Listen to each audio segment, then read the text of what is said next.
నమస్తే ఫ్రెండ్స్, నేను మీ Sravani. Welcome back to Sravani's kitchen.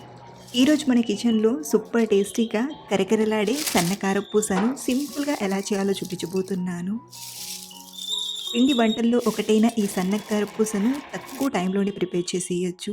Oil కూడా ఎక్కువగా పీల్చవు కాబట్టి ఎన్ని తిన్నా హెవీగా అనిపించదు. ఇంకా ఇంకా తినాలనిపించే బెస్ట్ స్నాక్ అండి. మీరు కూడా ఈ సన్నకార పూసను ఓసారి ట్రై చేసి చూడండి. తక్కువ టైంలోనే టేస్టీగా రెడీ అయిపోతాయి. మరి ఇంట్లోనే చాలా సింపుల్గా ఎక్స్ట్రా క్రిస్పీగా ఈ సన్నకార పూసను ఎలా చేయాలో ఇప్పుడు చూద్దాం రండి. ముందుగా ఒక బౌల్లోకి 2 కప్పుల శనగపిండిని తీసుకోండి. అలాగే ఇందులోనే 1 కప్పు పొడి బియ్యపిండిని తీసుకోండి. మీరు ఇంట్లో ప్రిపేర్ చేసిన బియ్యపిండి అయినా సరే, లేదా బయట కొన్న బియ్యపిండినైనా వాడచ్చు. అలాగే మీకు ఒక విషయం చెప్పాలి, మీరు అచ్చం బయట కొన్నట్లే సన్నటి సేవ్ చేయాలంటే శనగపిండితో ప్రిపేర్ చేస్తారు. లేదంటే టేస్టీగా ఎక్స్ట్రా క్రిస్పీగా సన్నటి కారపూస చేయాలంటే ఇక్కడ చూపించినట్లుగా 2 కప్పుల శనగపిండికి 1 కప్పు బియ్యపిండిని తీసుకోండి. అలాగే మీకు మరోసారి డీటెయిల్డ్గా స్వీట్ షాప్లో చేసే సన్నటి సేవ్ని కూడా చూపిస్తాను. ఇప్పుడు ఇందులోకి రుచికి సరిపడా ఉప్పుని, 1/2 టీ స్పూన్ కారం తీసుకోండి. మీకు కారం ఎక్కువగా ఉండాలంటే 1 టీ స్పూన్ వరకైనా తీసుకోవచ్చు. అలాగే పొడి చేసిన 1/2 టీ స్పూన్ వాము పొడిని తీసుకోండి. వాముని డైరెక్ట్గా వేస్తే చిన్న హోల్స్ నుండి సేవ్ అనేది బయటికి రాదు, కాబట్టి ముందే పొడిలా చేసి తీసుకోండి. అలాగే ఇందులోనే ఒక 1/2 టీ స్పూన్ పసుపుని తీసుకొని ఒకసారి బాగా కలపండి. ఇలా మనం పొడి పిండిలోనే వేసిన కారం, ఉప్పు, పసుపుని బాగా కలిపాక ఇప్పుడు ఇందులోకి 1 టేబుల్ స్పూన్ బటర్ని తీసుకోండి. ఇలా బటర్ని తీసుకొని పిండికి బాగా పట్టిస్తూ కొంచెం రబ్ చేసినట్టుగా చేస్తూ పిండిలో చక్కగా కలపండి. మీరు కావాలంటే ఈ బటర్కి బదులుగా కొంచెం నెయ్యిని కానీ లేదా నూనెని కానీ వేడి చేసైనా తీసుకోవచ్చు.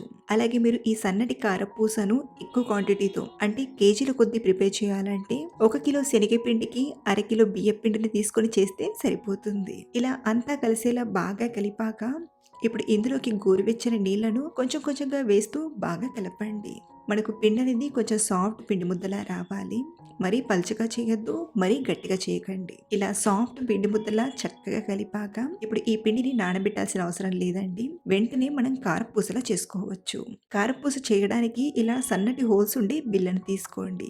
ఇప్పుడు దీన్ని జంతికలు గొట్టానికి సెట్ చేసి కొంచెం ఆయిల్ని అప్లై చేయండి. ఇలా కొంచెం ఆయిల్ రాయడం వలన పిండి అనేది అతుక్కోకుండా ఈజీగా వస్తుంది. ఇప్పుడు ఇందులోకి మనం కలిపిన పిండిని తీసుకుందాం. పైనుండి మషిన్ మోల్డ్ని తీసుకొని చక్కగా సెట్ చేయండి.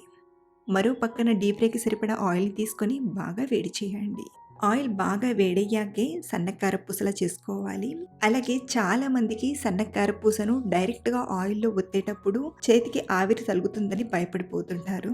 అలాంటి వారు ఇలాంటి జల్లెడను తీసుకోండి. మీ దగ్గర ఇలాంటి జల్లెడ ఉంటే ఇలాంటి జల్లెడను తీసుకోండి. లేదంటే ఇలా ఏదైనా చిన్న బాల్ని తీసుకొనైనా చేయొచ్చు. మీరు ఇలా స్టీల్ గిన్నెను వాడుతున్నట్లయితే కొంచెం ఆయిల్ని అప్లై చేసి దీనిపైన రౌండ్గా కారపూసలా తీసుకొని ఇక్కడ నా దగ్గర స్ట్రెయినర్ ఉంది కాబట్టి స్ట్రెయినర్ పైనే మీకు వేసి చూపిస్తున్నాను.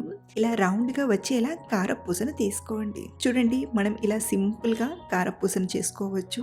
మెయిన్గా ఎవరైతే ఇప్పుడిప్పుడే ట్రై చేస్తున్నారో వారికి ఈ టిప్ అనేది చాలా బాగా యూస్ అవుతుంది. ఇలా ఆయిల్లోకి తీసుకున్నాక 1-2 నిమిషాలు బాగా ఫ్రై చేయండి. కింద పార్ట్ చక్కగా ఫ్రై అయ్యాక మరో పక్కకి టర్న్ చేసి మరో పక్కన కూడా బాగా ఫ్రై చేసి తీసుకోవడమే. కారపూస మనకు త్వరగా ఫ్రై అయిపోతుందండి. మీరు డైరెక్ట్గా ఆయిల్లోనే ప్రిపేర్ చేయాలంటే ఆయిల్ బాగా వేడయ్యాక మంటను లో ఫ్లేమ్లోకి అడ్జస్ట్ చేసి డైరెక్ట్గా ఇక్కడ చూపిస్తున్నట్టుగా ఇలా రౌండ్గా మనం తీసుకుంటూ ఉంటే పొగలు పొగలుగా వస్తాయి. అలాగే మనం ఇలా ఆయిల్లో తీసుకునేటప్పుడు కొంచెం ఫాస్ట్గా తీసుకోవాలి, లేదంటే ఆవిరి చేతికి తగులుతుంది. లేదా మీరు చేతికి ఏదైనా కర్చీఫ్ని చుట్టుకునైనా చేయొచ్చు.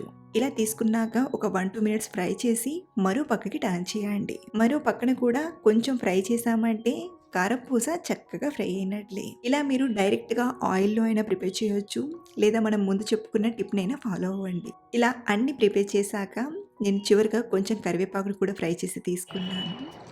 కారపూస టేస్ట్ అయితే చాలా చాలా బాగా వచ్చింది. అలాగే క్రిస్పీ కూడా ఎక్స్ట్రా క్రిస్పీగా కరకరలాడుతూ చాలా బాగా కుదిరిందండి.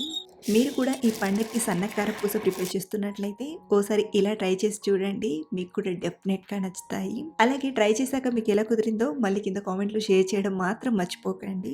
Thanks for watching.